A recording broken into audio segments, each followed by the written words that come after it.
J'ai jamais très bien compris les gens, le monde qui m'entoure.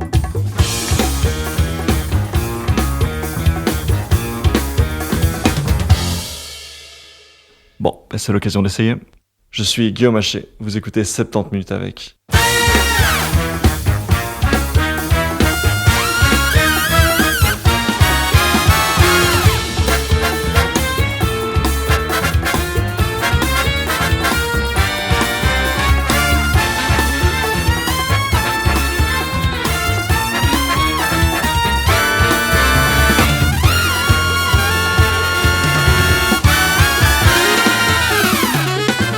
Mais bonjour, c'est un sujet que je voulais couvrir depuis bientôt 3 ans et ça y est, je sors enfin l'épisode sur les troubles du comportement alimentaire. Comme promis, on a tous entendu parler d'anorexie, de boulimie, mais pour autant, on est rarement bien informé sur ces troubles, au sujet duquel il y a pas mal d'idées reçues et de stéréotypes.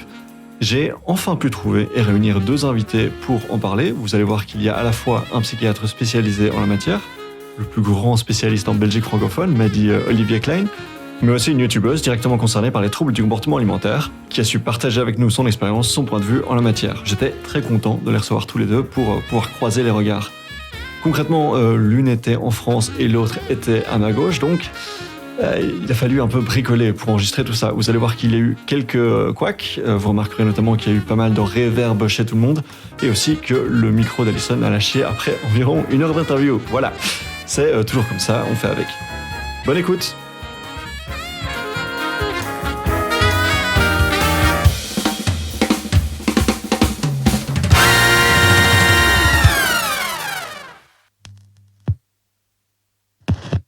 Salut tout le monde, aujourd'hui on se retrouve pour un épisode très spécial sur un sujet exceptionnel, les troubles du comportement alimentaire.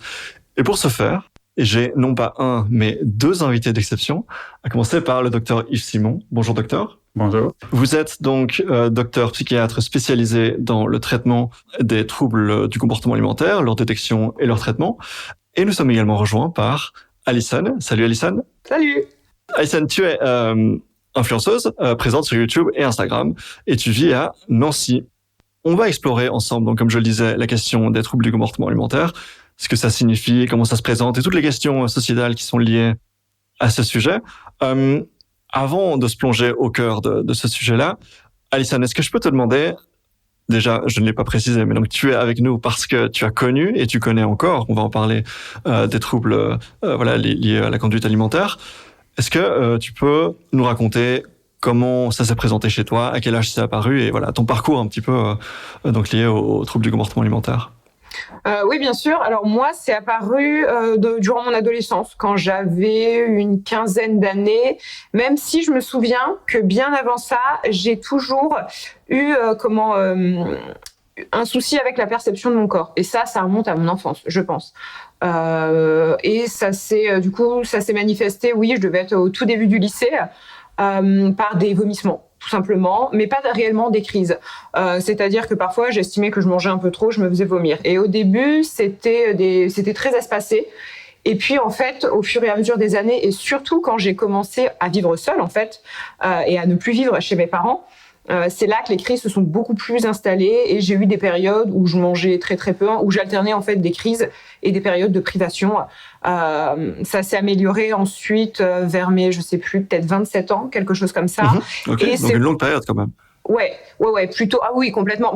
Ça m'a un petit peu façonné. J'aime pas le dire, mais malgré tout, c'est vrai sur bien des domaines. Et je dirais que depuis quelques mois, c'est revenu. Alors vraiment, je fais plus de crise de boulimie, ça ne m'arrive plus, mais perpétuellement, la nourriture est dans ma tête. Je dois manger, je ne dois pas manger. Est-ce que je peux manger ça? Est-ce que j'ai le droit de me nourrir? Et c'est plus ça en fait aujourd'hui qui est très anxiogène. Je me mets pas en danger, ça se voit, je suis pas maigre, mais c'est vrai que c'est vraiment cette charge mentale en fait qui est très lourde. Et donc, est-ce que tu peux nous parler de comment ça a été reçu autour de toi, comment par exemple ça a été perçu par tes parents, par ta famille, par tes proches? Est-ce que tu t'estimes que ça a été une violence vis-à-vis d'eux? Comment est-ce que ça s'est passé? Alors, de mon côté, c'est quelque chose, et je pense que c'est le cas de beaucoup de personnes qui souffrent de ça, que j'ai beaucoup caché. C'est-à-dire que j'en ai parlé publiquement sur les réseaux sociaux en 2017. Mais avant ça, j'ai dû le mentionner une première fois à des amis, peut-être en 2015. Mon copain de l'époque, qui est au courant parce qu'il me voyait faire, donc lui a été un des premiers en fait à voir qu'il y avait un souci, tout simplement en vivant avec moi. Mais ma famille, c'est un sujet que j'ai amené, je pourrais plus dire, bizarrement parce que ça a dû être quelque chose qui m'a beaucoup travaillé. Et je pense que la première fois que j'en ai parlé avec eux, ça a dû me marquer. Mais en fait, je sais pas, j'ai oublié, je pense. Je pense que mon cerveau a peut-être un peu fait exprès et je ne sais plus. La première fois que je leur en ai parlé, comment j'ai amené la chose. Mais c'est vrai que ça n'a pas été... j'ai eu du mal à en parler, mais ça a été bien reçu, entre guillemets, par tout le monde. J'ai pas... c'était ma crainte première, en fait. C'est aussi pour ça que j'ai eu beaucoup de mal à même en parler de façon publique, parce que j'avais pas envie d'être associée à ça. Et j'avais peur qu'on se moque, en fait, en me disant, mais t'es grosse, vomis encore, enfin, des choses horribles. Mais c'est vrai que moi, comme je me suis toujours perçue... Enfin, je me suis toujours vue grosse, vraiment très grosse, alors que non. Et surtout, finalement, les moments de ma vie où j'étais le plus mal par rapport à mon corps, mais j'étais tout sauf grosse. Personne n'aurait pu dire que j'étais grosse. Mais dans ma tête, c'était le cas. Et donc, parler de ces troubles-là, j'aurais eu peur qu'on me dise, ouais, bah, t'as raison, continue parce que t'es grosse. C'est complètement, ça paraît irréel, un peu déconnecté de la réalité, mais c'est aussi la réalité des gens malades. Ils se voient pas réellement, on souffre souvent de dysmorphophobie et on se voit pas, en fait, comme on est réellement. En ce qui concerne donc le trouble que tu as connu, quelle serait alors l'étiquette? Donc tu parlais de te percevoir grosse, donc on part plutôt sur une anorexie. Qu'est-ce que ça a été? Non, pas réellement, parce que pour moi, l'anorexie, déjà, c'est des personnes qui en général sont très très maigres. Moi, j'ai jamais été très très maigre. J'ai été mince. Je sais pas si aujourd'hui on peut me qualifier de mince. J'ai beaucoup de mal à parler de tout ça. Mais je me suis jamais définie comme anorexique. Boulimique, oui, mais après, en fait, souvent, et ça, c'est des recherches que j'ai pu faire de ce qu'on a pu me dire et autres, parce que forcément, j'ai été suivie. Mais une espèce d'état mix dans le sens où c'est de l'anorexie boulimie. C'est-à-dire que j'ai souvent eu des TCA, j'ai parfois fait des crises, mais c'est vrai que les crises, en fait, sont toujours compensées. Donc, c'est la boulimie et non l'hyperphagie qu'on confond parfois. Et c'est vrai que c'est quelque chose qui m'énerve. Non, mais si parfois j'entends des personnes se définir comme boulimiques, non, pour moi, ils sont hyperphages. Selon moi, c'est pas la même chose. Je dis pas que c'est moins que c'est plus sérieux, moins sérieux. Non, c'est tous les deux très chiant et horrible, mais c'est quand même assez différent. Et moi, je sais que j'ai vraiment alterné les deux phases qui finalement m'ont toujours fait, alors ça dépend des périodes, mais maintenir un poids plus ou moins normal, pas inquiétant du tout. Et voilà, quand on me voit dans la rue, on se dit rien de particulier par rapport à mon physique. Ça ne se voyait pas. Voilà, exactement. Mais c'est vrai que c'est le problème de la boulimie, justement, à la différence de l'anorexie, où on voit la personne beaucoup maigrir et elle est décharnée, enfin on voit qu'il y a un souci. Là, la boulimie, non, la plupart du temps, on a un poids normal et c'est justement par nos comportements compensatoires qu'on arrive à garder un poids plus ou moins stable. Même si, en général, de ce que je peux remarquer autour de moi, souvent, les malades voguent d'un état à un autre. C'est-à-dire que y a des personnes qui sont anorexiques, qui se finissent boulimiques, et souvent c'est un peu un mélange de tout. Et moi aujourd'hui, par exemple, je ne me définirai plus comme boulimique parce que je ne fais pas de crise. Cependant, oui, j'ai quand même des TCA parce que c'est pas normal de se lever le matin et de se dire bon, est-ce que je peux manger aujourd'hui? Non, une personne normalement constituée ne se pose pas ces questions-là. Et il y a souvent en fait ce truc de est-ce que j'ai le droit de manger, se donner l'autorisation, alors que manger est quelque chose de vital. On ne se dit pas le matin, est-ce que je peux respirer aujourd'hui? Non, ça paraît incongru. Bon, là, ça devrait être la même chose. Donc, c'est en ça que je me définis comme toujours un peu malade. Mais c'est pas non plus ce que j'ai pu connaître il y a des années où manger devant quelqu'un, par exemple, ça m'était impossible. Parce que j'avais peur du jugement. Alors qu'encore une fois, il n'y a pas de problème. Mais c'était quelque chose pour moi de très compliqué. Et malgré tout, aujourd'hui, même si j'ai toujours des craintes par rapport à mon poids, je vois bien que les autres me perçoivent à peu près normalement et que je suis normale. Mais il y a encore un peu ce truc-là d'un côté. Alors on va revenir donc sur ton parcours et ce que tu disais sur le fait que tu as été un peu encadré, suivi. Donc on va explorer ça dans un instant. Mais juste avant ça, je voulais demander donc on a parlé de plusieurs définitions, plusieurs étiquettes, hyperphagie, boulimie, anorexie, et comme quoi ça certaines personnes pouvaient employer le terme, les termes d'hyperphagie et de boulimie de manière un peu confuse, mélanger un peu tout ça. Donc j'ai envie de vous demander, docteur, les définitions en fait, respectivement d'hyperphagie, de boulimie, d'anorexie. J'ai trouvé que c'était une très belle synthèse de ce qu'on peut rencontrer dans les troubles alimentaires. Alors le terme d'étiquette, c'est important parce que ça peut être effectivement vécu comme stigmatisant, un préjugé, mais le terme anorexie mentale dans le langage médical, c'est associé à une définition. Effectivement. Donc, anorexie mentale, ça se caractérise par un poids bas. Il faut encore s'entendre sur ce qu'on entend un poids bas. C'est généralement un indice de masse corporelle qui est divisé le poids par la taille carrée. S'il est inférieur à 18, effectivement, c'est un critère de diagnostic pour l'anorexie mentale. Mais il doit être associé à d'autres caractéristiques et notamment ses préoccupations pour le poids, pour la silhouette, le sentiment d'être gros ou se voir gros. Donc ça, ce sont de caractéristiques importantes. Nous reviendrons peut-être tout à l'heure sur le fait qu'il existe aussi une autre forme de trouble alimentaire qu'on appelle l'ARFIT en anglais, c'est-à-dire l'évitement et la restriction de la prise alimentaire que l'on rencontre chez les personnes qui n'ont pas de préoccupation corporelle. Mais pour en revenir à l'anorexie mentale, dès le moment où il y a un diagnostic, c'est important pour le médecin parce que derrière, il y a un traitement. Mais on ne fait pas seulement un diagnostic sur la base du comportement alimentaire. Il y a deux grandes catégories de troubles alimentaires, comme ça a été souligné, ceux qui sont dans la restriction et donc qui conduisent à un poids bas, et ceux qui sont dans la perte de contrôle de la prise alimentaire qu'on appelle accès hyperphagique et boulimie quand ces accès hyperphagiques sont associés à des comportements de vomissement, d'utilisation de laxatifs ou d'exercice physique excessif. Quelle distinction alors entre une patiente qui serait boulimique et une patiente qui serait hyperphagique? Quelle est la distinction? L'hyperphagie, c'est une personne qui présente uniquement des accès de perte de contrôle de la prise alimentaire, durant lequel elle mange de grandes quantités d'aliments. Alors parfois, cette sensation de perte de contrôle est subjectif, c'est-à-dire que de l'extérieur, on n'a pas l'impression que la personne, ou en tout cas dans ce qu'elle rapporte, qu'elle mange énormément, mais elle a quand même ce sentiment d'avoir transgressé des règles qu'elle s'était imposées au niveau de la quantité d'aliments qu'elle mange. Et puis la boulimie, c'est quand ces accès en tout cas dans la définition médicale, quand ils sont associés à des stratégies qu'on appelle de compensatoires pour éviter de prendre du poids comme les vomissements, l'usage de laxatifs ou l'exercice physique excessif, alors on parle de boulimie. Mais l'anorexie peut être, une personne qui présente de l'anorexie peut être aussi présenter des accès hyperphagiques, des comportements compensatoires. Et donc, effectivement, c'est une affection qui peut être associée à ces comportements de perte de contrôle et qui peuvent aussi évoluer au cours du temps et passer d'un registre à l'autre. Voilà, et donc ça rejoint ce que Alison disait. Tout à fait. Je disais que c'était une belle synthèse de ce que pouvaient être les troubles alimentaires. Plus proche de l'anorexie et d'autres passages plus proches de la boulimie. Très intéressant. Donc Alison, oui, comme je le disais, comme tu le disais, donc tu as pu être encadré et suivi. Comment est-ce que ça s'est passé? Est-ce que tu as eu toi-même un déclic de te dire mais j'ai besoin d'aide? Ou comment est-ce que ça s'est passé? Alors oui, complètement. Il y a eu un déclic qui remonte à octobre 2016. J'ai très vite compris que j'avais des soucis, oui, avec la nourriture. À partir du moment où je me suis fait vomir une première fois, et d'ailleurs, je me souviens que une des premières fois où j'ai dû me faire vomir, ça devait être, je devais être en seconde, au tout début de ma seconde.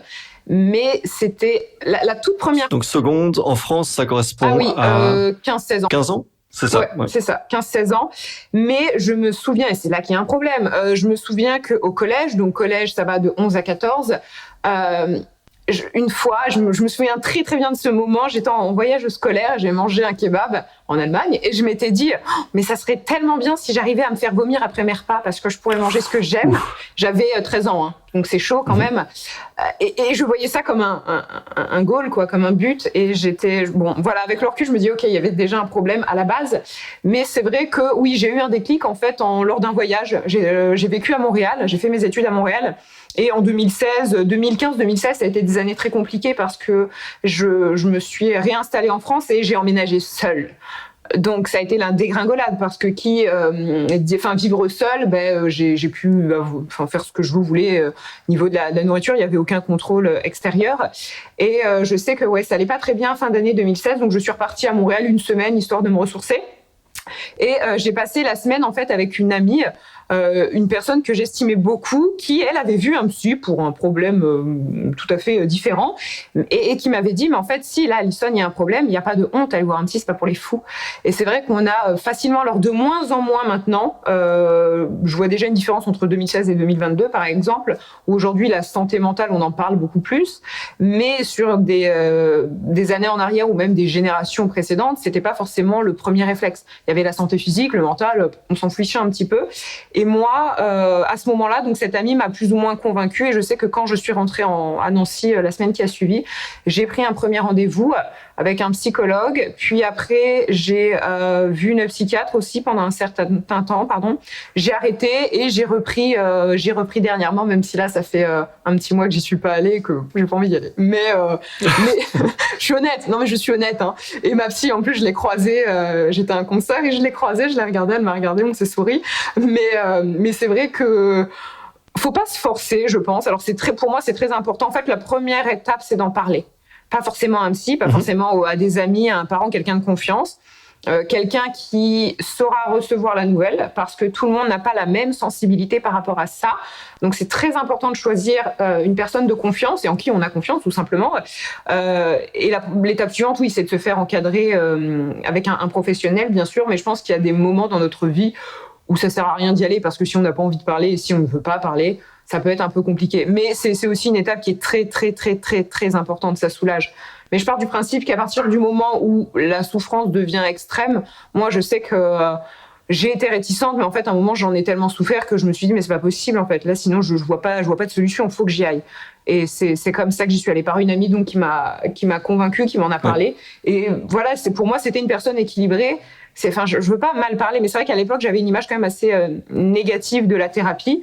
Et quand j'ai vu cette personne, cette amie qui finalement avait vu un psy et ça l'avait beaucoup aidé, je me suis dit que ça pourrait être une bonne solution. Et donc tu parles de trouver quelqu'un avec qui c'est possible, facile de partager ces choses-là. Et tu parlais du fait que tu l'avais beaucoup caché en grandissant vis-à-vis de ta famille, etc. Du coup, j'ai envie de te demander, qu'est-ce qui fait que spontanément, c'est quelque chose dont on ressent le besoin de le cacher, d'en avoir honte, de ne pas en parler. Pourquoi est-ce qu'on peut pas simplement partager avec sa famille, avec ses amis, le fait que on a un problème vis-à-vis de l'image de soi, de son corps, de son alimentation? Pourquoi est-ce qu'on ressent le besoin de ne pas en parler, en fait? Alors, c'est drôle comme question, parce que moi, quand je l'entends, elle me paraît, mais c'est évident. Pour moi, c'est honteux, et c'est aujourd'hui quelque chose que j'assume beaucoup plus et dont je parle facilement, même si c'est pas forcément la première chose que j'ai envie de dire quand je parle de moi. Mais dans le fait, en tout cas, je sais que dans la boulimie, moi, ce qui me faisait honte, c'est le vomissement. C'est dégueulasse de vomir, vous voyez. Et c'est surtout ce truc-là. Et je sais qu'au-delà de ça, c'est que j'ai toujours été, même si c'est très paradoxal parce que je fais un métier d'image, et parfois, les gens ont du mal à comprendre qu'on peut être extrêmement complexe. Et c'est là où, parce que je me montre. Et pour autant, j'ai parfois du mal avec mon image. Donc, c'est un grand paradoxe. Mais je sais que de mon côté, comme j'ai souvent eu un problème avec mon image, et au-delà de mon image, c'est pas tant que je me trouve moche, c'est que je me trouve grosse. C'est pas pareil. Mais je préférais toujours dire que j'ai un problème avec j'aime pas, en fait, pointer le poids, parce que j'aurais peut-être, je pense, en le disant, trop peur qu'on me dise, bah ouais, t'as raison, t'es grosse. Et ça serait sûrement la pire chose. Mais encore une fois, on en revient à un autre problème, c'est que on devrait pas. J'ai une obsession pour le poids et le corps d'une façon générale, mais qui est pas normale, parce que on n'est pas défini par notre poids. Moi, c'est très certainement, je pense, des choses peut-être que des choses qui sont liées à mon enfance que j'ai enregistrées. Ouais. Et à 30 ans, j'ai toujours du mal à m'en défaire, mais quelque part, ma valeur, je la définis par mon poids, alors que ça n'a aucun rapport. Mais au-delà de ça, je vois le poids comme une condition sine qua non au bonheur. C'est-à-dire, et ça, je le pense toujours, et je pense pas être la seule fille ou le seul garçon, mais je pense que c'est quand même quelque chose on y reviendra peut-être, mais qui touche plus facilement les filles. Mais combien de fois j'ai pu me dire, non, mais je ferai ça quand j'aurai 3 kilos de moins. Alors que l'action en question n'a aucun rapport avec mon corps. Mais je me sens plus légitime, je me sens mieux quand je suis plus mince. Et donc, tu parlais de choses peut-être liées à ton enfance, donc j'avais envie de te demander, si c'est pas trop intrusif évidemment, si t'es à l'aise pour en parler, mais en fait les causes, d'où est-ce que c'est venu ce sentiment d'associer donc ta valeur, comme tu disais, à ton poids, à ton tour de taille? Alors, je pense que en fait, ça vient de remarques que j'ai pu entendre qui comme ça en fait peut-être avaient l'air de rien, et ça encore une fois c'est notre perception à chacun, parce qu'on n'est pas forcément on n'est pas responsable de ce que les autres comprennent et comment ils le comprennent. On est responsable de ce qu'on dit, mais après c'est vrai que chacun fait bien ce qu'il veut. Mais je pense que moi oui, ça vient de phrases que j'ai pu entendre qui m'ont un peu matrixée. Et parfois des phrases qu'on a pu me dire, je sais pas, j'avais 7 ans, mais pourtant c'est des phrases auxquelles je pense toujours à 30. Et c'est vrai que c'est là où je pense avec les jeunes enfants, il faut faire extrêmement attention. Je pense que les générations actuelles, et c'est quelque chose que je remarque plus facilement sur les femmes de 50 ans et plus, elles ont quand même plus facilement un rapport, je trouve en tout cas quand elles parlent, et je vois ça avec les mères de mes copains ou des choses comme ça, elles ont quand même un peu aussi ce souci de une femme doit être mince. Il n'y a pas autre chose qui est recevable. Une femme doit être mince. Par contre, l'homme, c'est moins important. En tout cas, c'est ce que je comprends. Et je sais que ces remarques-là, voilà, certaines remarques que j'ai pu entendre. Et après, au-delà de ça, une prise de poids. En fait, étant petite, j'étais extrêmement maigre. Enfin, maigre. On me le faisait remarquer, et on me le disait même à mes parents, elle est maigre, vous la nourrissez. Oui, c'est juste que j'étais très fine. Et on a eu un souci de famille, une période un peu compliquée. Et en 1 an, j'ai grossi. Et je me rappelle, mais j'en ai encore peur. Je vois encore ma courbe de poids, mais elle m'a traumatisée avec les pédiatres, où on m'a engueulée parce que j'ai grossi, on m'a privée. C'est-à-dire que et ça, c'est un souvenir très marquant. Je vais avoir 9 ans. J'allais à un goûter d'anniversaire. Moi, j'ai pas le droit de manger de gâteau. J'étais pas obèse, mais j'avais pas le droit de manger de gâteau. J'avais pris du poids et je me souviens avoir demandé à ma mère, maman, je peux manger du gâteau? Un enfant de 9 ans ne devrait pas poser cette question. Et en fait, c'est plein de choses comme ça qui m'ont abîmée et qui ont fait que à l'âge adulte, quand bien même, peu importe le poids que j'ai pu faire, j'ai toujours eu un problème avec mon corps, et je me suis toujours dit, t'es trop grosse. Mais je me souviens plus de la question de base. Non, mais t'as très bien répondu. Ok. Je vais maintenant me retourner donc vers le docteur Simon. Donc on a entendu ici le profil donc de Alison, qui est donc très fort lié à l'image de soi, à ce qu'elle a le droit de faire, à des questions donc de culpabilisation. C'était très intéressant de la part donc de la famille, mais aussi des pédiatres et toutes ces choses-là. Donc ça c'est un profil, le profil d'Alison. Est-ce que dans les patientes que vous avez pu recevoir, vous entendez d'autres profils qui reviennent souvent vis-à-vis des causes, vis-à-vis de ce qui peut donc entraîner donc Alors l'histoire qui est racontée ici est un peu paradigmatique. C'est très clair. Qu'est-ce qu'on retrouve? Ce sont des préoccupations parfois dès l'enfance, concernant le poids, la silhouette, des remarques.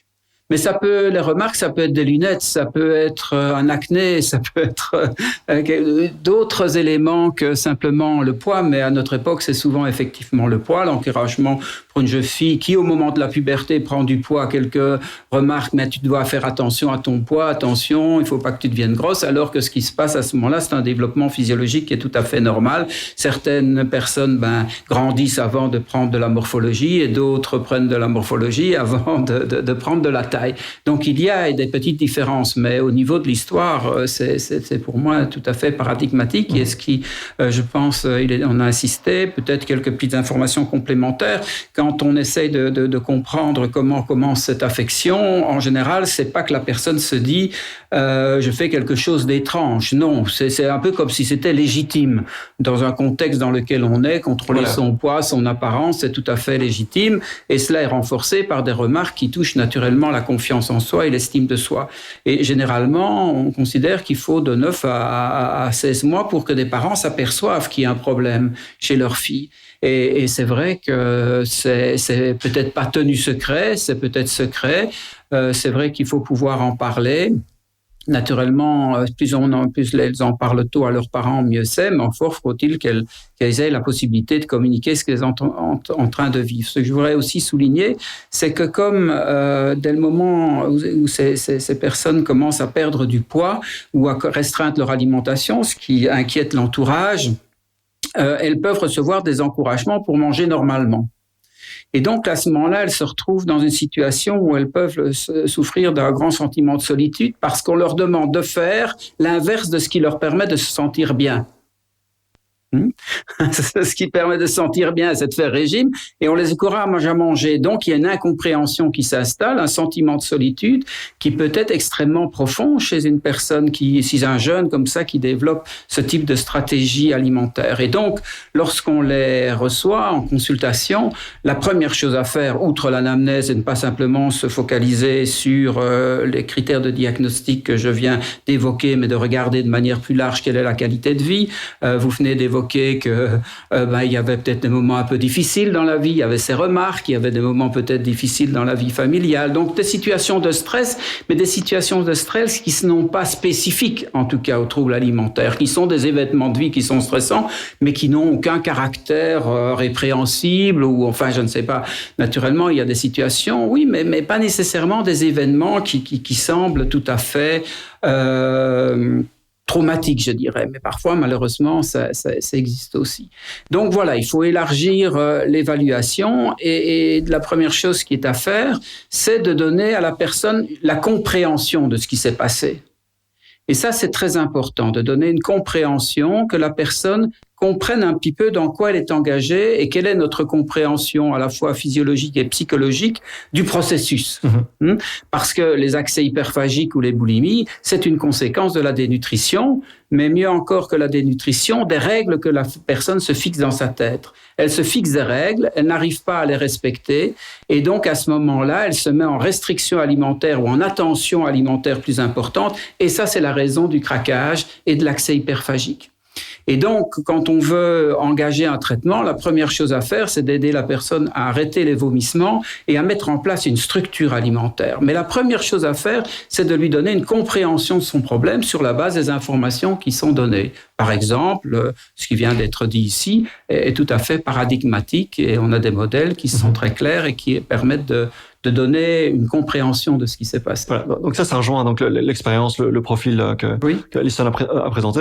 Si maintenant on s'intéresse à d'autres profils, j'ai par exemple pu entendre parler de profils où la restriction alimentaire était plutôt là pour finalement une forme d'automutilation, une forme de contrôle, de haine de soi-même, et donc l'anorexie elle est plutôt là alors pour se faire souffrir. Est-ce que vous avez pu rencontrer des Oui, on rencontre naturellement des situations, mais elles sont plus rares. Plus rares, okay. C'est-à-dire qu'elles sont plus rares. Des conduites destructives, ça vient parfois avec le temps, mais au départ, pas vraiment. Il n'y a pas d'intention de se détruire. Il y a le sentiment d'avoir un comportement qui est légitime.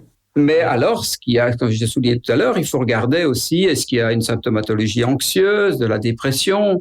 On montre maintenant, on insiste beaucoup, que 30% de ces patientes ont aussi des traits de caractère qu'on appelle du spectre de l'autisme, c'est-à-dire une difficulté dans les relations interpersonnelles, une certaine rigidité dans la manière de penser, et aussi des sensibilités sensorielles, notamment gustatives particulières.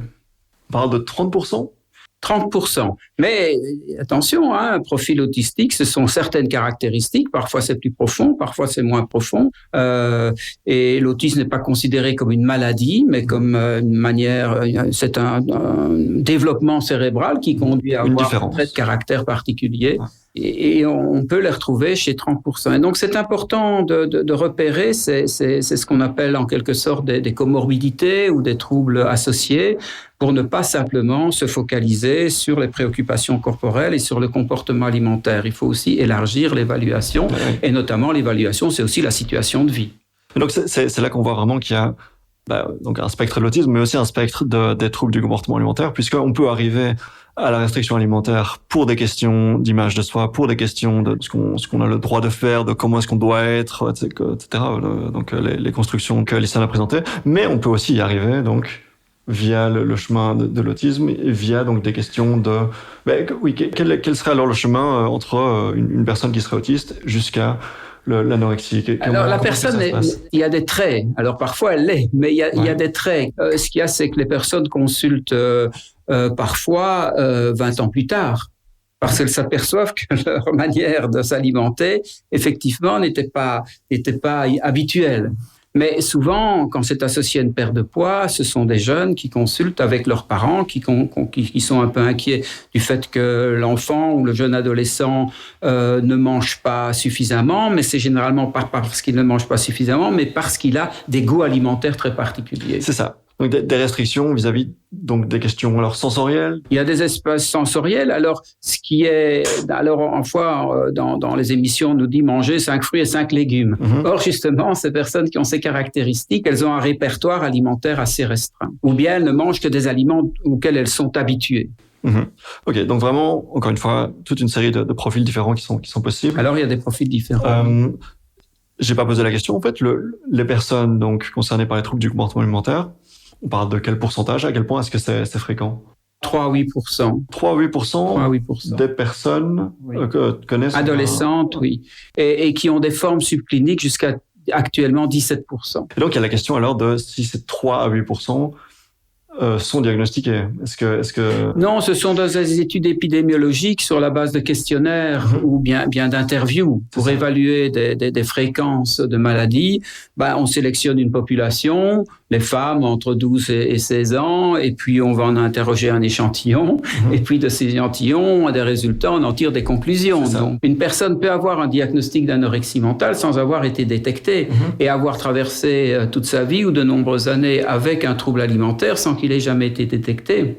Et donc, ce qui a naturellement beaucoup biaisé les recherches qui ont été faites il y a 50 ans, c'est que les personnes n'étaient pas du tout détectées dans les études épidémiologiques. C'est fascinant. On a parlé tout à l'heure de la question donc, du genre et du fait que c'était principalement les femmes qui étaient concernées. Alison, tu es une femme. À ton avis, qu'est-ce qui explique cette disparité, cette différence? Pourquoi est-ce que c'est principalement les femmes qui sont concernées? Je pense que on est plus facilement concerné dû au fait que je pense que la société, alors c'est peut-être de moins en moins vrai, mais ça l'est toujours quand même un petit peu. La société pose un jugement et un regard beaucoup plus lourd sur nos corps de femmes que sur celui des hommes. Et ça, je trouve que c'est quelque chose que l'on retrouve dans l'éducation. J'ai déjà entendu ma grand-mère ou ma mère faire des réflexions sur le poids, le corps d'une femme, rarement sur celui d'un homme qui a un ventre, par exemple. Donc, je pense que dès notre naissance, et ça, c'est même plein de fois, j'ai pu le remarquer dans des dîners de famille, et pas forcément ma famille, mais avec des amis ou autres, la femme est toujours plus jugée sur son physique et notamment son poids que l'homme. J'ai déjà entendu des remarques comme ça qui, moi, me choquent, mais non, c'est normal de lui dire qu'elle a grossi, qu'il faut qu'elle fasse attention, qu'elle a plus le corps de ses 20 ans. Oui, mais elle en a 60, donc c'est normal. Par contre, monsieur a pris de la bidoche, ça, c'est pas grave. Je rigole, mais c'est des remarques qui, moi, peuvent me choquer, en tout cas. Et donc, je pense que ça vient de là. Même si je pense que j'ai déjà rencontré des garçons avec des TCA, mais je pense que la société, est quand même plus... apporte un jugement plus lourd sur le corps des femmes, donc ça vient de là, puisqu'en général, ça s'inscrit durant l'enfance, l'adolescence. Quand tu parles du fait que tu as rencontré des hommes avec des TCA, est-ce que ce sont alors des personnes qui ont été diagnostiquées, ou alors est-ce que ce sont des personnes où tu te rends compte en discutant avec eux qu'il y a peut-être un problème? Alors, en général, je m'en rends compte très vite parce que je vois qu'ils peuvent me ressembler sur certains points. Ou quand on se connaît, quand on sait ce qu'on a, juste à un dîner, mais juste, ça, c'est quelques petites remarques ou une façon de manger, on peut voir qu'il y a un problème. Et puis, si on creuse un peu et qu'on parle avec la personne, moi, je sais que quand je me reconnais en eux, je sais qu'il y a 2-3 trucs qui sont pas très, très clairs de ce côté-là. Après, les quelques personnes auxquelles je pense, je sais pas s'ils ont été suivis. Je pense que ça aurait été bon à un moment. Mais diagnostiquer, ça, j'en suis pas sûre. Mais en tout cas, oui. Et puis, eux-mêmes, parfois, le disent. Ils s'en cachent pas parce que c'est quelque chose, ça c'est une question qu'on m'avait déjà posée. Je me souviens, j'avais vu une diététicienne il y a des années et à ce moment-là, j'étais absolument pas en surpoids, mais je n'étais absolument pas grosse, mais moi je voulais toujours peser moins. Et j'avais été voir cette diététicienne très peu compétente et j'avais fait part du fait que oui, je faisais des crises de boulimie. Puis elle m'a dit comment vous savez que vous êtes boulimique? Elle comprenait pas. Et je sais qu'il y a ce truc aussi parfois de personnes qui je pense que parfois, certains se définissent alors que pas réellement, mais quand ça nous suit depuis des années et des années et des années et des années, qu'on se renseigne ou qu'on a été voir un spécialiste, c'est quelque chose qui nous paraît assez évident et on le voit aussi sur les autres, juste parfois en parlant avec eux ou en les observant. D'accord, ok. Une réaction par rapport à ce que Alison vient de nous expliquer? Alors oui, donc on vient surtout parler de l'anorexie mentale. On n'a pas encore beaucoup parlé de la boulimie. La boulimie, ou en tout cas les accès hyperphagiques, c'est généralement la conséquence de la restriction alimentaire. mais aussi de ce qu'on appelle la restriction cognitive, c'est-à-dire que la personne se fixe des règles pour s'alimenter, le contrôle. Et comme elle déroge à ces règles à certains moments, parce que les mécanismes physiologiques de la faim, du rassasiement, de l'appétit, conduisent nécessairement à s'alimenter. Quand le poids est trop bas, il y a des mécanismes, depuis la nuit des temps, toutes les espèces animales, et l'espèce humaine est une espèce animale, met en place des mécanismes pour se protéger de la dénutrition. Et donc, quand une personne se fixe des règles, et a fortiori, si elle perd du poids, il y a des mécanismes qui se mettent en place qui l'amènent à perdre le contrôle de son alimentation. Alors, c'est ce qu'on voit très fréquemment. Si nous ne mangeons pas au petit déjeuner à midi, on rentre chez soi à 4 heures et on commence à manger de manière excessive. Et il y a des mécanismes régulateurs qui augmentent à ce moment-là notre appétit et qui nous conduisent à manger plus. Et si on répète ce comportement, ça se désorganise et à un moment donné, la personne ne mange plus sur la base de ses sensations de faim, de rassasiement ou d'appétit, mais en fonction de ses croyances et de ses émotions. Et alors, souvent, on considère que les accès hyperphagiques, ce sont des accès qui sont liés à des états émotionnels. En fait, la recherche montre très bien que ce qui fragilise au niveau émotionnel pour conduire à la crise, c'est la restriction alimentaire et c'est la restriction cognitive. Et ça, c'est très, très important à expliquer. Parce que dès le moment où une personne restaure une alimentation structurée, elle peut voir fortement diminuer ses accès hyperphagiques. Et donc, vis-à-vis des patients, vous êtes crédible. C'est-à-dire que même si c'est un effort que de remettre en place sa structure alimentaire, si ça donne un effet sur les accès hyperphagiques, et à mon avis, c'est ce qu'on a montré aussi, c'est que les personnes qui présentent des accès boulimiques sont beaucoup plus dans la honte et dans la gêne et en parlent beaucoup moins facilement de ces accès hyperphagiques. Et ce sont des études qui ont été faites dans les années 70 du siècle précédent où on s'est aperçu que la boulimie était beaucoup plus fréquente que ce qu'on imaginait. Parce que toute conduite de régime peut conduire à l'accès hyperphagique ou à la prise de poids. Ok. Et donc, l'anorexie mentale, là, c'est une maladie un peu particulière, très complexe, qu'on comprend encore très mal. On a des éléments de compréhension, alors que les accès hyperphagiques, on a une meilleure compréhension et que c'est une conséquence de conduite de régime. Donc, vous parlez donc de conséquences donc d'un contrôle et du fait d'être dans des situations où on brise des règles. Cette recherche de contrôle, est-ce que ça peut être ce que recherchent certains patients, certaines patientes, ce qu'on recherche parce que on est dans une situation où on n'est pas en contrôle dans le reste de sa vie, ouais. Donc voilà, il y a différents facteurs que c'est intéressant d'identifier, de pouvoir les organiser, c'est que souvent dans les situations de stress, il y a un état de mal-être, il y a une situation qui est insatisfaisante et la personne trouve une manière en quelque sorte d'exercer un contrôle en contrôlant son alimentation. Mais c'est vrai qu'on retrouve souvent une difficulté à vivre des situations sur lesquelles elle n'a pas de contrôle, que ce soit des relations interpersonnelles ou que ce soit des situations scolaires ou professionnelles ou autres. C'est fascinant. Est-ce que on a quelque chose encore à ajouter vis-à-vis donc du fait que ce sont principalement des patientes femmes? Est-ce que je sais pas, chez Alison ou chez vous, docteur? Oui, alors quelque chose chez les femmes, c'est qu'elles ont tendance, lorsqu'elles se présentent, à se critiquer, ce qui n'est pas le cas d'un homme. Il faut les aider à être très attentives à cela, et notamment quand on donne des recommandations aux mamans de jeunes qui sont dans un trouble alimentaire, on dit aux mamans, faites attention, ne vous critiquez pas devant votre fille parce que ça, c'est pas quelque chose qui va l'aider.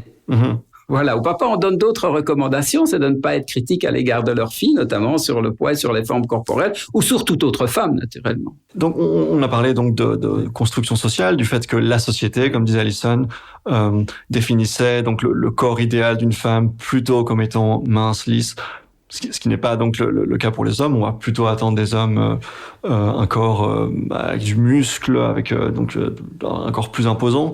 On voit de plus en plus d'hommes qui ont des troubles alimentaires. Parce qu'ils se sentent plus libres à en parler ou parce qu'il y en a plus? Non, parce qu'ils portent beaucoup plus d'attention à leur apparence qu'auparavant. D'accord, ok.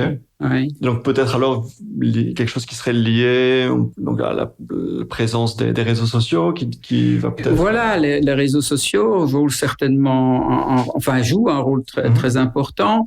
On sait que ces jeunes filles vont souvent sur les réseaux sociaux. Et les jeunes hommes aussi. Oui.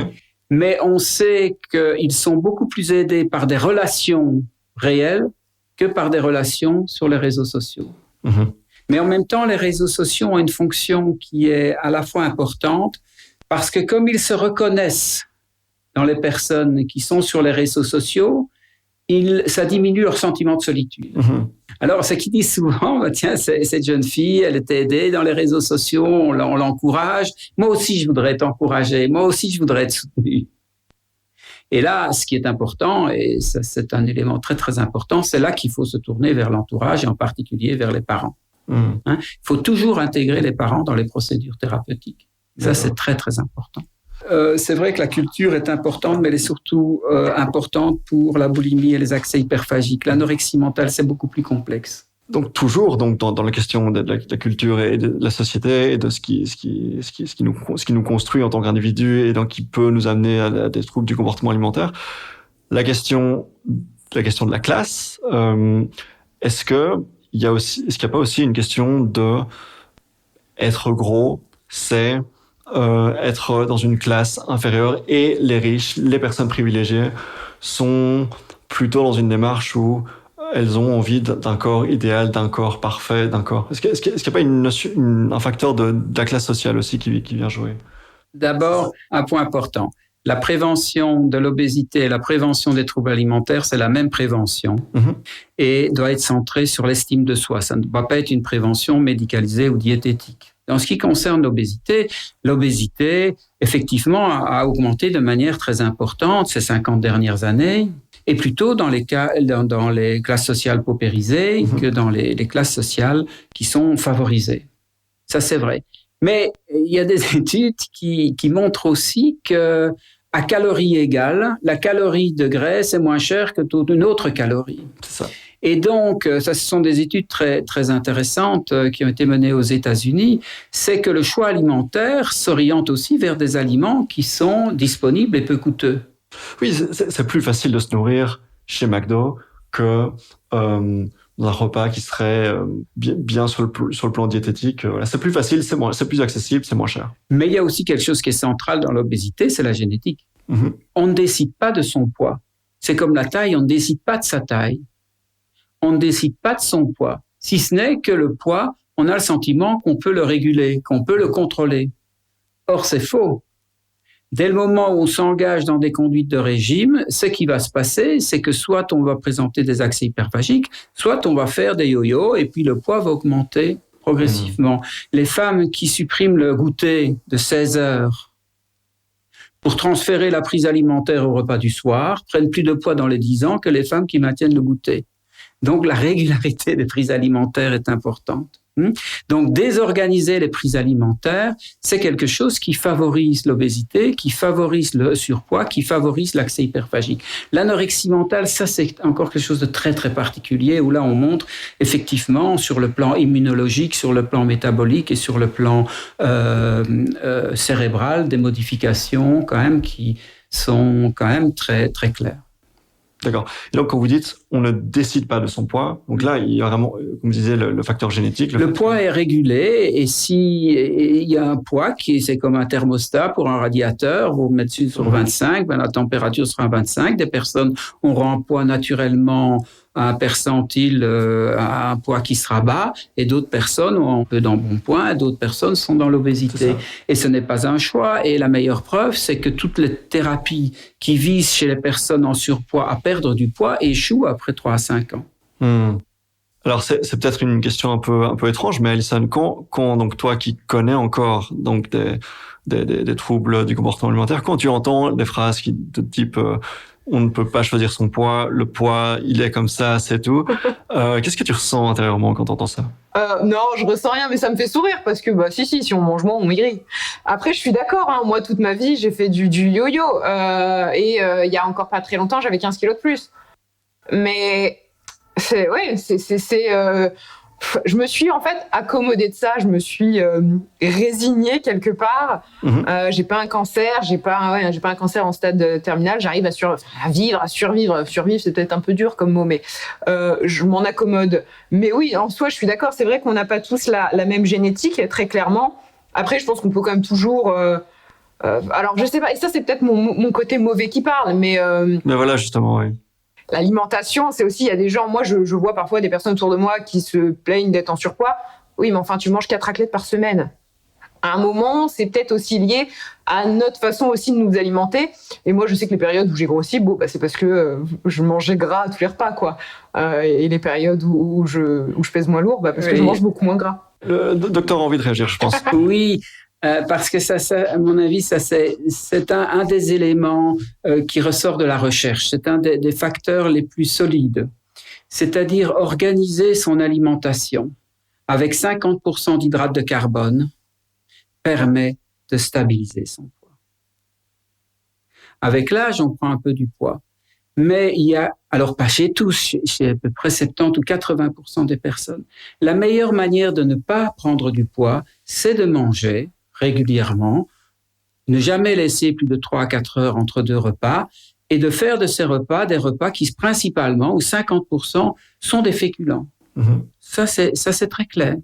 Parce que si on mange, par exemple, si les personnes mangent des régimes hyperprotéinés, nous avons en fait un très fort contrôle inné sur les protéines. Donc vous dites que la meilleure manière de garder un poids stable, c'est de manger régulièrement avec suffisamment de féculents. De féculents, oui. Donc on peut aussi faire de mauvaises décisions et faire le choix. Par exemple, je connais des gens qui m'ont expliqué qu'en fait, elles ne mangeaient jamais de féculents. Elles ont supprimé le féculent de leur alimentation. On peut prendre cette décision et donc ça va avoir un impact a priori négatif sur le poids. Et sur le comportement alimentaire. Voilà, vous commenciez tout à l'heure en expliquant qu'on ne choisit pas son poids. Oui. Mais on peut prendre des mauvaises décisions vis-à-vis de son alimentation. Donc on peut choisir son poids. Oui, mais c'est le problème, c'est notamment à l'adolescence, quand une jeune fille ou un garçon commence à chercher à contrôler son poids, ce qu'il ne sait pas, c'est qu'il y a un piège derrière. C'est-à-dire qu'à un moment donné, il y a des mécanismes qui vont se mettre en place qui vont le conduire à se réalimenter. Et donc, ça va lui faire peur. Il cherche à contrôler son poids, puis il déroge à ses règles qu'il s'est fixées. Il commence à manger des aliments gras et sucrés ou manger de manière excessive. On rentre au goûter, on mange beaucoup, donc il y a une peur qui s'installe et puis donc il y a une alternance de perte de contrôle et de comportement restrictif. Et donc il y a un cercle vicieux, donc c'est le piège. Donc, autrement dit, les régimes, ça ne fonctionne pas. Les régimes, ça ne fonctionne pas. 5 à 10% du poids, oui, mais pas plus. Donc, oui, c'est ça. Donc, il y a une marge de fonctionnement. Oui. Alison, tu parlais d'avoir pris 15 kilos auparavant. Donc, on peut varier donc de manière marginale, mais pas de manière trop importante, quoi. Ou en tout cas, quand on veut rester. Ça dépend des personnes. Il y a des personnes qui auront un patrimoine génétique que ça va craquer, qui vont se retrouver très rapidement dans l'hyperphagie, dans la boulimie et un petit nombre dans l'anorexie mentale. Et puis, il y en a d'autres qui vont le supporter. Il y a des différences biologiques qu'il faut pouvoir accepter. Il y a des différences entre les personnes de corpulence, de taille, de culture. Il y a des différences. Si nous n'acceptons pas ces différences, on se met en situation de difficulté. Alors, on va enchaîner sur une question peut-être beaucoup plus sombre. J'ai pu lire que l'anorexie en particulier, et donc les troubles du comportement alimentaire de manière générale, était la catégorie ce que j'avais lu comme étant les maladies mentales avec le plus de décès. Pourquoi ? On l'explique. Il y a deux éléments de décès. C'est le décès lié à des nutritions. Et une nutrition très rapide chez un jeune adolescent, ça peut donner un arrêt cardiaque, quand c'est profond. Et donc, il faut faire attention. Ou bien, c'est-à-dire que les personnes qui sont en état de dénutrition pendant des périodes très longues, de très forte dénutrition, ils perdent de la masse osseuse et donc ils perdent de la moelle hématopoïétique dans laquelle se forment notamment les globules blancs et toute l'immunité et donc peuvent décéder d'une infection pulmonaire, par exemple. Mais la moitié des décès, ce sont des suicides. D'accord, oui. Donc c'est lié alors avec un caractère dépressif Dépressif, non, c'est la moyenne d'âge des personnes qui meurent d'anorexie mentale, c'est 34 ans. Okay. Et donc, l'idée, c'est qu'elles se trouvent dans un sentiment d'impasse de vie. C'est qu'elles sont dans la solitude, dans la difficulté sociale, Et donc, ce sont en quelque sorte, oui, des suicides dépressifs, mais aussi, je pense, des suicides existentiels. Elles en ont ras-le-bol. Oui, on est dans une situation où c'est la fameuse phrase de corrélation n'est pas causalité. Corrélation n'est pas causalité. Voilà, c'est ça. Donc, il y a donc des profils, vous parlez de comorbidité, qui peuvent donc avoir des troubles du comportement alimentaire, mais ce ne serait pas alors la seule difficulté que ces personnes connaîtront. Tout à fait. Et donc, voilà, pour certaines personnes, mais donc de nombreuses personnes visiblement, puisque c'est je le disais, la catégorie des maladies mentales qui connaissent le plus de décès. Donc de nombreuses personnes alors vont être en situation de troubles du comportement alimentaire, mais ce ne sera pas forcément la cause du suicide alors. C'est ça. Et donc ça veut dire qu'il y a 2 recommandations. La première, on en a déjà suffisamment parlé, c'est de s'alimenter régulièrement, et c'est de travailler à son réseau social. On parle pas de Facebook, oui, c'est ça. Oui. De relations sociales, c'est très important, parce que c'est ça qui impacte directement la confiance en soi et l'estime de soi. C'est l'attitude des autres à notre égard, sur lesquels la confiance en soi se bâtit sur nos succès, nos échecs, mais aussi sur l'attitude des autres à notre égard. Et ces critiques dont on parlait là tout à l'heure, effectivement, ça reste dans la tête jusqu'à l'âge de 30, 40, 50 ans. Si on revient sur la question des aides qui sont proposées aux personnes concernées, est-ce qu'on peut espérer que les personnes concernées soient proprement aidées, encadrées? Est-ce que c'est le cas en Belgique, en France? Quelle est la situation aujourd'hui de manière générale? Non, l'encadrement n'est pas suffisant. Vous savez, c'est d'abord des problématiques qui ont été sous-estimées et qui se sont révélées notamment dans la pandémie du Covid. On a vu augmenter fortement les troubles alimentaires pendant le Covid. Et donc, ça a conduit à s'y intéresser peut-être de manière plus importante, mais il manque de structures de soins et de thérapeutes formés à ces problématiques. Est-ce que les psychologues, lors de leurs études, sont formés sur la question? Très peu. Ok, est-ce qu'on a terminé alors sur la question des aides, des encadrements? Est-ce qu'Alison, tu as quelque chose à ajouter sur la question des aides que tu as reçues ou bien est-ce qu'on passe à autre chose? Non, moi c'était plus par rapport effectivement parce que je trouve que les troubles du comportement alimentaire, c'est peut-être le point, parce que le problème central, ok, il y a la nourriture, mais en fait finalement, moi c'est ce que j'avais vu une fois avec ma psy, c'est la détresse dans laquelle on se met. Parce que la nourriture est constamment... Et en fait, on ne peut pas se rendre compte tant qu'on le vit, mais la nourriture est constamment en nous. Mais c'est comme si vous aviez une petite voix intérieure qui vous répète inlassablement « tu ne peux pas manger, t'es trop grosse ». Moi, je sais que j'en étais venue à faire des cauchemars. Et les cauchemars, en fait, c'est juste que je mangeais dans mon rêve. Et j'étais soulagée en me réveillant « t'as rien mangé ». Et en fait, c'est tellement... Non, mais c'est rigolo, mais... Bon, quand on le vit un peu moins, c'est tragique. C'est assez imagé, mais le truc, c'est que c'est perpétuellement là. Et en fait, à un moment, mais on a envie que ça s'arrête. Et en plus de ça, ça a tendance à nous enfermer. Moi, je sais que les périodes où j'étais le plus malade, je ne voulais voir personne. Parce que voir du monde, c'était aussi prendre le risque de voir à manger. Et comme justement, je passais ma vie à me dire, tu n'as pas le droit de manger, je voyais un paquet de gâteaux, j'avais envie de lui faire la fête au paquet de gâteaux. Or, je ne voulais pas. Donc, qu'est-ce que je fais? Je restais chez moi. Mais sauf qu'à partir d'un moment, en fait, c'est le serpent qui se mord la queue. Et ça amène, des pensées suicidaires. Complètement. D'accord, et donc tu as passé par là, oui. Oui, complètement. Et je trouve que c'est le point qui est pas, dont on parle pas forcément beaucoup, parce que oui, on a tendance à voir une personne maigre et à voir le problème, vraiment l'aspect nutritionnel, par exemple, sur une anorexique. Mais non, en fait, il y a toute la souffrance psychique qui prend une place énorme. Ok, une réaction? Oui, je voudrais quand même faire une petite remarque. On a beaucoup parlé des comorbidités, mais il y a quelque chose dont on ne parle pas suffisamment.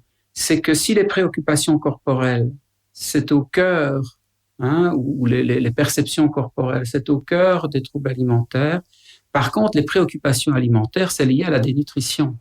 C'est pas lié à l'anorexie ou à la boulimie. C'est lié à la dénutrition. C'est pour ça que la priorité chez les personnes qui ont un trouble alimentaire, c'est de restaurer le poids, parce que c'est très clair Dès le moment où le poids se restaure, les préoccupations alimentaires diminuent fortement. Les préoccupations corporelles restent, la confiance en soi, les relations interpersonnelles, le perfectionnisme, ce sont des traits de caractère qui restent et qui peuvent poser des problèmes à la personne. Mais les préoccupations alimentaires, c'est en lien avec la dénutrition. Et donc, résoudre ce problème de dénutrition, donc ça impose alors d'obliger, de forcer la personne concernée à restaurer son poids et à manger, ce qui est justement ce que la personne souhaite éviter à tout prix. On est maintenant dans des stratégies plus collaboratives. D'accord, oui. C'est-à-dire que si on explique à la personne comment ça marche, peut-être qu'ayant une compréhension de comment ça marche, elle va pouvoir faire des efforts pour restaurer une alimentation plus adéquate.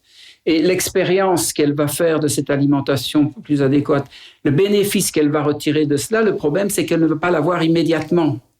Dès le moment où elle va faire l'effort de s'alimenter, elle sera plus dans la panique. Mais si elle est encouragée de le faire par son entourage ou dans le cadre d'une thérapie, c'est pour ça que ce sont des thérapies à fréquence plus élevée en début de réalimentation, si elle est soutenue dans les efforts qu'elle doit faire, à un moment donné, elle va identifier les bénéfices. Un premier bénéfice, on en a parlé, c'est l'arrêt des accès hyperphagiques, des boulimies. Mais un deuxième bénéfice, chez la plupart, et c'est ça qui les motive d'ailleurs à s'engager dans le traitement, ce qui était bien souligné, c'est que ça devient insupportable, ces ruminations alimentaires. Or, ça, c'est une conséquence de la dénutrition, très clairement.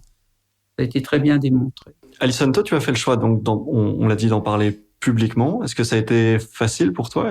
Comment est-ce que c'était venu ? Alors non, ça a été extrêmement difficile à l'époque, mais justement, je sais que je l'ai fait en 2017. Je l'ai fait. Après, je suis sur les réseaux sociaux. J'expose ma vie sur les réseaux sociaux depuis 2012. Donc, ça fait pas mal d'années. Et à ce moment-là, en fait, j'étais arrivée dans une telle détresse. C'est un sujet en fait que je voulais amener depuis longtemps parce que j'avais conscience que j'avais une communauté. Je savais que ça pouvait aider. Et moi-même, en fait, en parlant de tout ça autour de moi, quelques personnes de confiance petit à petit, ça m'a énormément aidé et impacté positivement. Et je me suis dit que si je pouvais aussi avoir cet impact-là, parce que finalement, à l'instant où j'ai parlé de ça, ça faisait la nourriture et mes excès comme mes privations gouvernaient totalement ma vie, en fait. Je faisais tout en fonction de la nourriture. Et je dois manger, je ne dois pas manger, je dois perdre du poids. Et donc, je suis arrivée à une phase où c'était pour moi assez évident d'en parler parce que je savais que ma parole pouvait avoir un poids, que ça pouvait aider. D'ailleurs, ce qui est drôle, c'est que depuis ce moment-là, j'ai gardé contact avec certaines personnes. Elles ont commencé à se confier à moi et en fait, des années plus tard, on se donne toujours des nouvelles, on s'en parle toujours. Je sais que ça les aide et moi aussi, ça peut m'aider à certains moments, donc c'est avec plaisir. Mais c'est vrai que ça a été compliqué, en fait. Ça a été compliqué surtout par rapport au regard des autres, mais surtout les autres que je connais, que je côtoie. Mais par exemple, des gens qui vont me croiser de temps en temps à certaines soirées que je vais croiser en ville. Le regard des inconnus, quelque part, je m'en fiche. Et puis, j'ai jamais eu de commentaires négatifs à propos de ces vidéos-là. Mais c'est vraiment, ou même des personnes de ma famille qui ne sont pas au courant. Et là, c'est un petit peu c'est une révélation. Et donc, c'est ça. Puis, j'ai pas envie d'avoir de questions, j'ai pas forcément envie d'en parler. Mais je sais que lorsque j'ai fait cette vidéo il y a quelques années, parfois les mois, les semaines qui ont suivi, j'ai certaines personnes que je connaissais à peine, que je voyais juste de temps en temps, qui sont venues m'en parler en me disant moi, ma sœur a ce souci-là ou ma mère a eu ce souci-là. J'ai beaucoup aimé ta vidéo et c'était finalement à chaque fois ça a été des remarques très gentilles, mais on en revient au même point. On a honte de notre état et on n'a pas envie d'être associé à ça tout simplement. Mais je sais que moi ça pouvait aider, donc c'est pour ça que je l'ai exposé et aussi parce que à ce moment-là peut-être c'était un peu thérapeutique pour moi. Ça m'a aidé. C'est ça, oui. Tu disais que ça a été très difficile d'en parler, que t'avais des difficultés par rapport au regard que les différentes personnes que tu as évoquées pouvaient poser sur toi. Et du coup, pourquoi l'avoir fait ? Tu dis que ça t'a aidé à quel niveau de cette prise de parole ? Ça m'a aidé parce que ça a pu peut-être parfois mettre un peu les choses au clair. Je sais que au-delà de ça, mes amis à ce moment-là, le mot n'était pas posé, mais ils voyaient bien qu'il y avait un souci en me côtoyant, juste en passant des week-ends avec moi, des soirées et autres. Certains ont vite vu le problème, donc il y a eu aussi cette le fait de le dire, ça m'a évité des questions, puisque bon, mis à part si on est un peu indélicat. Voilà, maintenant, et c'est vrai que cette vidéo, après, bizarrement, quand je l'ai faite, je me suis dit, bon, elle va être vue par les personnes qui me suivent, Mais et ça c'est encore quelque chose de très actuel. Je pars toujours du principe que ce que je poste, ce que je dis sur les réseaux, c'est vu par mes abonnés, mais que mes amis n'ont pas mes réseaux sociaux. Ah si. Donc après parfois j'ai des petites remarques, mais c'est vrai qu'il y avait cette chose-là. Et puis aussi le fait d'en parler publiquement, j'ai eu énormément de témoignages et c'est quelque chose qui m'a aidé dans le sens où je trouve qu'on vit mieux la maladie quand on est soutenu et que surtout on voit que d'autres personnes sont dans le même cas. Moi, je sais que parfois j'ai pu regarder des vidéos qui traitaient tout ça et en fait, quand j'entendais les filles en parler, enfin certaines personnes, je me disais mais on dirait moi et se sentir comprise, en fait, ça aide beaucoup, je trouve. C'est pour ça que j'en ai parlé, en fait. Je savais que je pouvais aider. Et je sais que mes réseaux sociaux, c'est aussi pour ça que je les ai ouverts à la base. C'était pour du partage. Et si je peux aider certaines personnes, peu importe le domaine, c'est une victoire, en fait. C'est quelque chose de super cool. Donc, c'est en ça que j'ai voulu... et puis, j'étais vraiment dans une impasse. Donc, c'était le moment ou jamais pour le faire. Ça t'a fait du bien à toi. Est-ce que il y a pas aussi une démarche pédagogique de ta part de vouloir informer à ce sujet? Est-ce qu'il y a des idées reçues au sujet des troubles du comportement alimentaire que tu as voulu défaire, qui peut-être t'ont agacé? Est-ce qu'il y a des choses à ce sujet? Alors, des idées reçues, je ne sais pas, mais c'est vrai que parfois, les gens emploient le mot boulimique un peu trop facilement. J'ai déjà eu pas des amis, des connaissances qui, parce qu'elles avaient envie de bien se faire voir, ah oui, moi aussi je suis boulimique, parfois je mange 4 gâteaux d'un coup. Waouh! Non. Les autres idées reçues, c'est que, par exemple, dans un épisode hyperphagique, on va pas avoir tendance à... Alors, on peut manger des aliments qui nous font plaisir, mais je peux vous assurer aussi que tout y passe, même des choses complètement abjectes qu'on ne mangerait pas en temps normal. Il y a ce truc de combler un vide, vraiment. Donc, c'est vraiment tout ce qu'on trouve, tout ce qu'on a sous la main. Mais pour moi, en tout cas, une des idées reçues, si on peut dire, c'est que oui, une crise hyperphagique, c'est pas forcément avec des aliments qu'on aime et c'est des quantités gargantuesques. C'est pas un paquet de gâteaux, c'est pas 2 paquets de gâteaux. Non. C'est des douleurs au niveau de l'abdomen et on n'a même pas idée. C'est très douloureux. Moi, je me souviens de certains épisodes. Je sais même pas comment j'ai fait pour survivre à ça. Parce que j'en ai honte aujourd'hui de le dire, mais je pouvais même pas me baisser tellement en fait j'étais pleine. C'est des douleurs, mais on n'imagine pas parce que l'être humain est pas fait pour manger autant, surtout compte tenu d'un temps aussi court. Et c'est vrai que ça c'est peut-être une des idées reçues qui moi peuvent pas m'agacer, mais qui parfois me font un peu sourire. Une crise de boulimie, c'est quelque chose de très violent. C'est vraiment violent. C'est pas je mange 3 gâteaux et ouh là là, j'ai trop mangé ce soir. Non, c'est vraiment le stade au-dessus. En tout cas pour moi. Docteur, donc, tu as des réactions par rapport à ce qui vient d'être dit? On a beaucoup parlé de l'alimentation et ce deuxième point qui était souligné ici, c'est l'entourage. C'est favoriser la communication avec l'entourage. Donc, au niveau des traitements, ce sont les 2 axes importants. Favoriser l'alimentation régulière pour arrêter les accès hyperphagiques et chez les personnes qui doivent reprendre du poids, dans une procédure, on les aide à se réalimenter. Parce que pour éviter les préoccupations alimentaires, mais on ne peut pas traiter les troubles alimentaires sans intégrer, et c'est souvent possible, les proches dans les procédures thérapeutiques.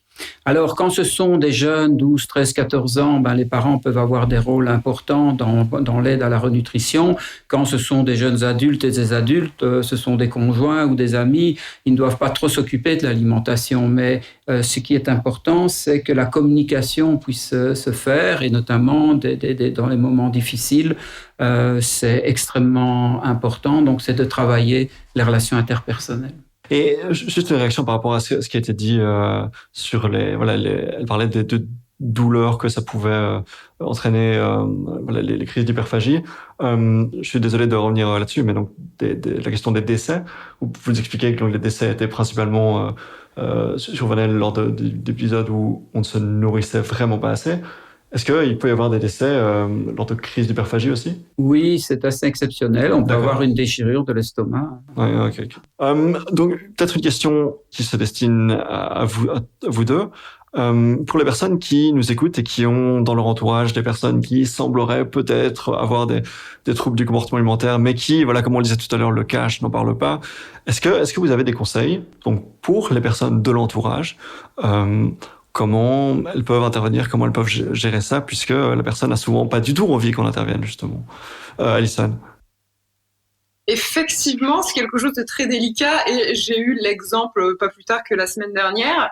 Mes parents m'avaient pas vue depuis juin et effectivement, depuis juin, j'ai perdu du poids. Et justement, j'ai perdu du poids et moi, j'attends la remarque de mes proches. Elle est importante. Mais je sais que c'est pas sain. Cette attente n'est absolument pas saine. Pour valider ta démarche, finalement. Quelque part, et puis surtout me rassurer. Alors moi, je le vois sur la balance qu'il y a 15 kilos en moins, mais je veux l'entendre, parce que pour moi, c'est une satisfaction, mais encore une fois, elle est pas saine. Mais justement, mes proches ma mère m'a dit, alors oui, je l'ai vu, mais j'ai pas osé te le dire. Et moi, là, je lui ai dit, bah oui, mais ça, fallait me le dire. Bah non, parce qu'en fait, il faut pas juger le poids de quelqu'un. C'est-à-dire, quand une personne a grossi, on peut lui dire, bah t'as grossi, même si certains se permettent cette indélicatesse-là, mais faut pas. Mais quand quelqu'un a maigri, faut pas non plus lui dire, ah, c'est bien, t'as maigri. Moi, je sais qu'il y a quelques années, une fois, une personne m'a fait la remarque, oh, t'as maigri, bah, du coup, qu'est-ce que t'as fait et tout. Et je me suis mise à pleurer. Moi, je me suis mise à pleurer parce que c'était un moment où j'étais vraiment très, très mal par rapport à tout ça et super malade. Et je savais que c'était la conséquence de ce que j'avais. Et elle a pas compris mes larmes. Et elle s'est dit, ah, bon, elle a dû faire une liposuction. Ben non, j'ai pas fait de liposuction. C'est juste que je me sens très mal, en fait. Et donc, voilà, la remarque est indélicate. Faut pas commenter le poids. Ouais. Cependant, quelque part, oui, quand je suis dans une phase comme ça, moi, j'attends la validation. Et donc, ma mère qui m'a dit, bah, justement, j'ai pas osé te le dire parce que je savais pas si elle avait bien reçu ou non, donc je t'ai rien dit. Or, moi, dans ma tête, je me suis dit, bah, merde, alors, si ça se trouve, en fait, les 15 kilos, en fait, il y a que moi qui les vois et personne les voit. En fait, je pense que si c'est juste que les gens se permettent pas de commenter, bon, voilà, ça me fait sourire, hein, j'ai l'habitude. Mais je dirais que, faut écouter sans juger, et même en fait là, faut pas non plus prôner à tout prix l'alimentation saine. En fait, parfois on mange pas sain, c'est pas très très grave. Faut un équilibre, c'est sûr, pour éviter justement de prendre trop de poids ou d'en perdre. Mais il faut pas oublier de se faire plaisir. Et c'est vrai que parfois, quand une personne est boulimique ou a tendance à avoir des phénomènes comme ça et à compenser par derrière quand elle mange trop, on lui dit mange équilibré, mange sain. En fait, non, parce que quand on dit à la personne mange sain, on sous-entend mange sain parce que de toute façon, t'es grosse. Et moi, je sais que ça, c'est quelque chose dont j'ai horreur. Une amie, justement, me l'a déjà dit, où elle m'a dit non, t'es pas obligée, Alison, de pas manger pendant 3 jours. Tu peux manger une salade. Mais non, la personne, elle devrait me dire, mais Alison, si tu as envie de manger des frites, tu peux manger des frites, t'équilibreras une prochaine fois. Parce que quand on me dit, tu peux manger sain plutôt que de sauter un repas, non, moi, je préférerais sauter un repas. Et surtout, pour moi, en fait, ça valide le fait que je dois tout le temps manger sain parce que je suis grosse. Donc, c'est un peu tordu et la personne en face, justement, qui n'a pas de souci, va pas du tout recevoir ça comme ça. Mais en fait, après, voilà, le problème, c'est toujours sujet à notre propre interprétation. Et quand on a un prisme qui est pas terrible, en fait, tout peut être mal compris. C'est ça. Oui. Donc là, on parle vraiment des questions de éviter les commentaires sur les remarques vis-à-vis d'une perte de poids qui a été constatée, éviter de dire que mais tu devrais manger moins, tu devrais manger mieux, etc. Puisque ce sont des remarques qui, même si on pense qu'elles elles vont dans le bon sens, elles sont positives, font en fait beaucoup de mal, sont très douloureuses à entendre, etc. Donc là, on parle vraiment de choses qu'on peut éviter de faire. Mais si je reviens sur ma question moi j'ai déjà été dans une situation où j'avais une amie qui, j'ai remarqué que elle mangeait extrêmement peu et elle me confiait que elle n'avait plus de règles parce que elle était tellement maigre, elle avait perdu tellement de poids que elle avait une aménorrhée et c'était elle était dans une situation très difficile. Donc là, on a bien posé d'après ce que tu nous disais, Alison, les choses à éviter de faire. Mais si je reviens sur ma question initiale qui était, mais comment est-ce qu'on peut aider une personne qui est dans une situation de crise, qui a une anorexie ou une boulimie très difficile? Qu'est-ce qu'on peut faire quand on est dans l'entourage pour aider la personne, si je pose la question, si je vous pose la question. En tout cas, sur ce qui était évoqué ici, je suis tout à fait d'accord. Les aliments sains, c'est une notion qui n'est certainement pas abordée avec les personnes qui ont un trouble alimentaire. Tous les aliments sont bons, mais naturellement, il faut un peu s'organiser. Ça, c'est un principe. Mais autre point important, c'est qu'il faut savoir que les proches marchent sur des œufs. Ils marchent sur des œufs. Quand on me dit, mais tiens, je suis content, tu as meilleure mine, j'ai pris du poids. Alors que le proche simplement émet un propos de satisfaction, de voir que la situation apparemment s'améliore, en tout cas au niveau de l'apparence. Ou bien si la personne perd du poids, oh là, tu as perdu du poids, c'est toujours vécu avec culpabilité. Donc, il faut qu'en quelque sorte que les proches, comme vous l'avez dit, prennent le temps de poser des questions et t'écouter. Comment vas-tu? Tiens, je te sens fatigué, ou comment ça va? C'est d'encourager la personne qui est en difficulté à parler, ne pas donner de conseils, ça ne sert pas à grand-chose. Non, ce qui est important, c'est de donner son point de vue. Donc, c'est pas un conseil. Quand les parents disent « mais je te trouve un peu maigre », c'est pas un reproche. C'est un point de vue. Et donc, c'est ce partage de points de vue dans l'acceptation du point de vue de l'autre qui, avec le temps, améliore la communication et permet aussi à la personne qui est dans le trouble alimentaire de savoir, tiens, quand je m'adresse à cette personne, celle-là, elle est crédible. Si elle me dit que je suis trop maigre, c'est que je suis trop maigre, je dois faire attention. Si j'ai pris trop de poids, là, il faut faire attention parce que prendre du poids, c'est quelque chose de beaucoup plus délicat. Mais donc, les proches marchent sur des œufs. C'est pour ça que d'emblée, dans les thérapies, c'est très important d'intégrer les parents chez les adolescents et les conjoints et la famille chez les jeunes adultes et les adultes, mais sans leur demander des attitudes de contrôle. C'est pas cela. C'est de favoriser la communication et l'expression du vécu des uns et des autres. Parce que les personnes qui sont dans le trouble alimentaire sous-estiment souvent l'inquiétude de leurs frères, de leurs sœurs, de leurs parents. Il faut aborder cela dans des situations froides. C'est pas au moment à table où on voit sa fille ne pas manger qu'on commence à lui poser des questions. C'est au moment où tout le monde est plutôt bien détendu. C'est d'aller la trouver, dire écoutez, on va aller se promener parce que j'aimerais bien te parler de quelque chose. Voilà, je suis inquiet, je te vois que tu ne manges plus. Alors peut-être que la jeune, mais non, il n'y a pas de problème, maman, c'est normal, tout le monde fait ça. Enfin, je sais pas ce qu'elle peut raconter. Mais ça veut dire que les parents prennent position. Ça veut dire pour la jeune fille, tiens, mes parents ont vu quelque chose. Et donc, la plupart, d'ailleurs, sont soulagés de cela parce que ça veut dire que les parents ont remarqué qu'il y a quelque chose qui n'allait pas. Et souvent, c'est la plupart, ça les soulage. Et puis, naturellement, une semaine plus tard, c'est dire, tu sais, j'aimerais quand même qu'on aille voir quelqu'un qui pourrait un petit peu m'éclairer sur cette situation, ça m'inquiète. Et les parents sont tout à fait autorisés à amener leur enfant chez un médecin, chez une psychologue, un psychologue.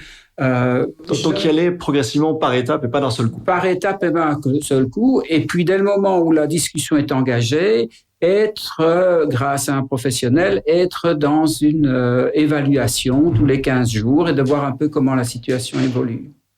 Et puis, éventuellement, recevoir des conseils et savoir qu'est-ce qu'on peut mettre en place.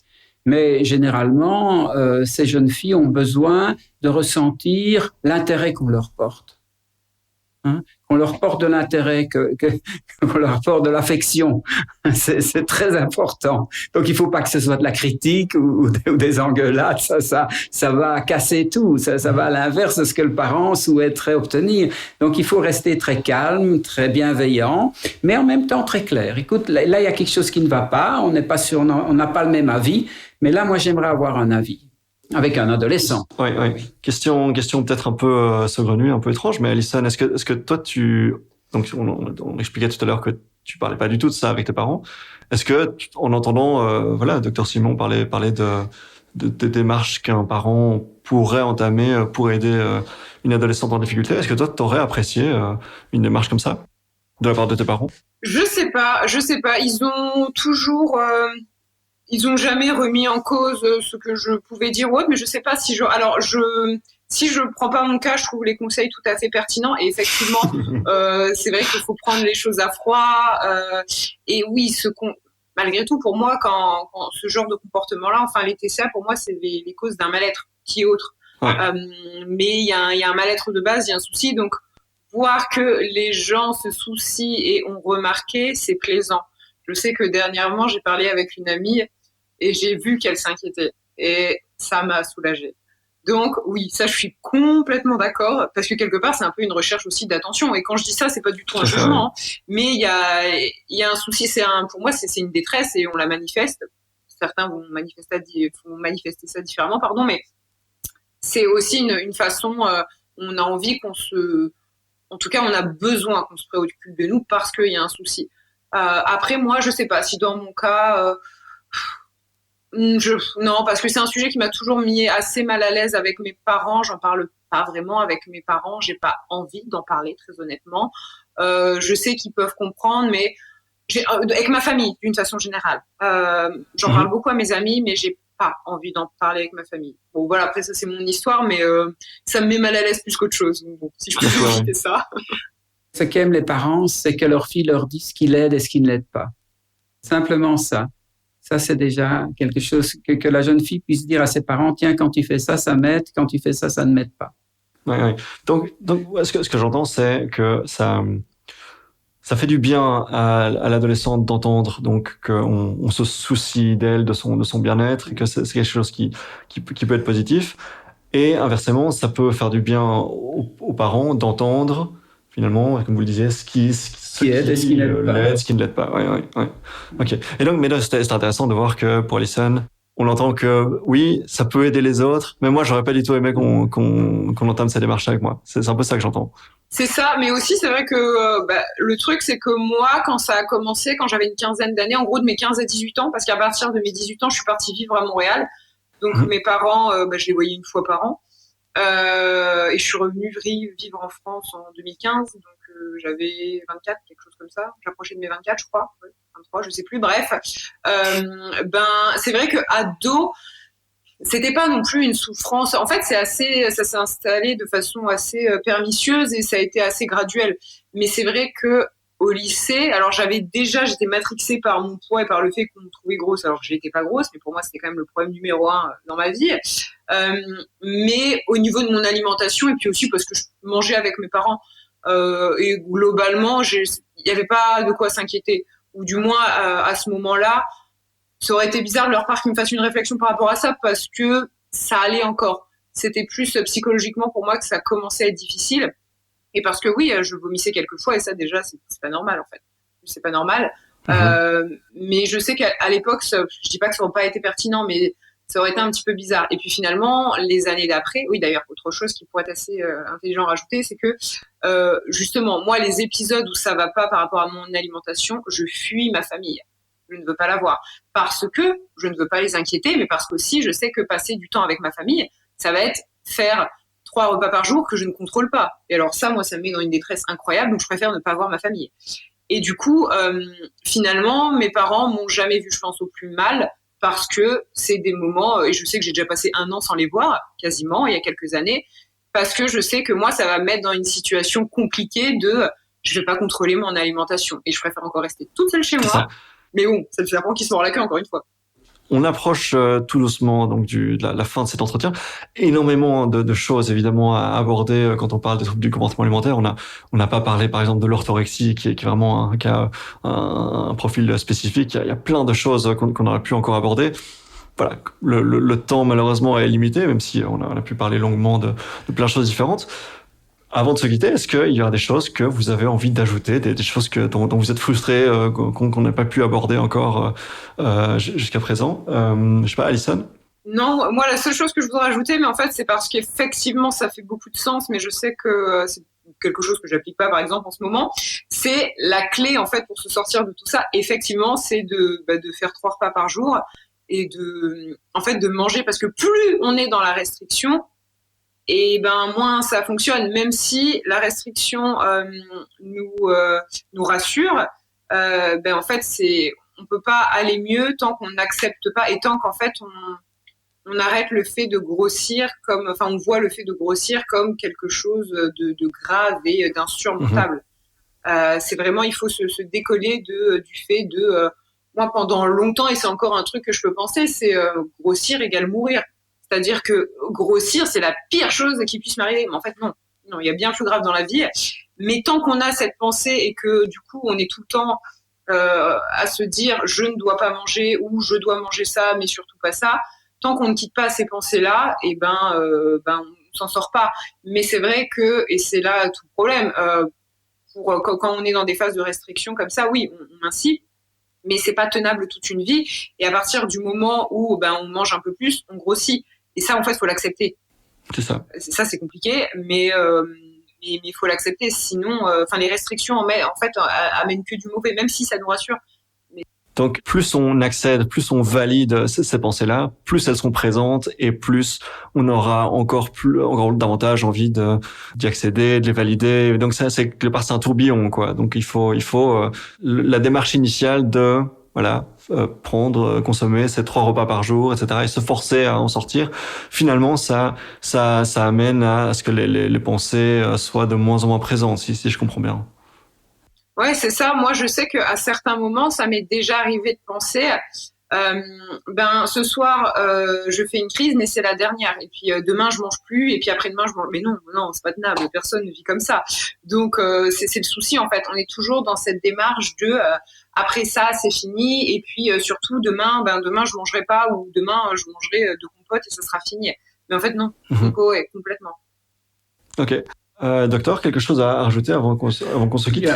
Les thérapies sont différentes avec les adolescents d'avec les jeunes adultes et les adultes. Mais s'il y a des jeunes adultes ici qui écoutent, il faut savoir que les accès hyperphagiques, ça se traite relativement facilement. D'accord. Quand il n'y a pas la nécessité de reprendre du poids. Ce qui est difficile, c'est de reprendre du poids. Donc, quand la structure alimentaire est en place, ça peut prendre quelques semaines. On ne demande pas à la personne de reprendre du poids. C'est dans un second temps. Et là, pour cela, il faut qu'elle soit en accord avec la procédure. Autrement, c'est difficile. Mais ce qu'il faut dire à la personne, c'est que ça en vaut la peine. Ça prend du temps. C'est un investissement, mais ça en vaut la peine. Ça en vaut la peine parce que dans ces troubles alimentaires, quand les personnes sont dans le trouble, c'est l'enfer. C'est extrêmement pénible, avec un profond sentiment de solitude. Voilà un bon mot de conclusion, je pense. Est-ce que il y a des endroits où on peut vous retrouver, vous lire? Est-ce que vous avez publié des livres? Oui, j'ai publié 3 livres, dont les 2 premiers ne sont peut-être plus à la page, mais enfin, les principes sont bons. Le 3e, c'est sur la boulimie.